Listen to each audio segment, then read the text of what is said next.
Дорогие друзья, также хочу вам сказать, что 2 октября у меня юбилей. Мне исполняется 40 лет. Я хочу сказать спасибо огромное нашему президенту Сердару Бердымухамедову за такой подарок на мой юбилей, за то, что мой супруг вернулся домой здоровым.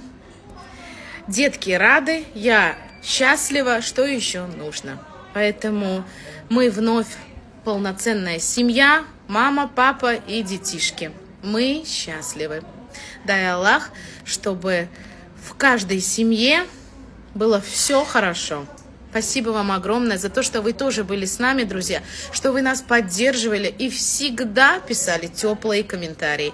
Спасибо вам. Вы тоже верили и ждали моего супруга также на протяжении 6 лет вместе со мной. Спасибо вам, родные.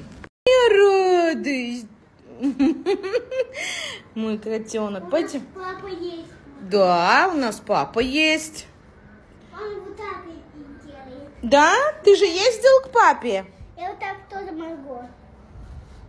Ты же ездил к папе?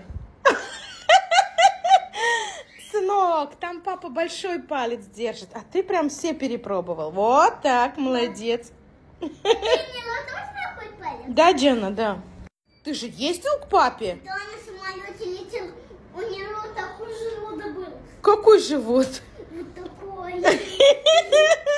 Поправился папа? Поженились. Мы поженились? Да. Да. А что ты говорил, когда папа меня обнимал? Ты что ему сказал? Поженились. Нет. Чистое тесто, зимнее место. Мой родной мужчинка. Пойдем.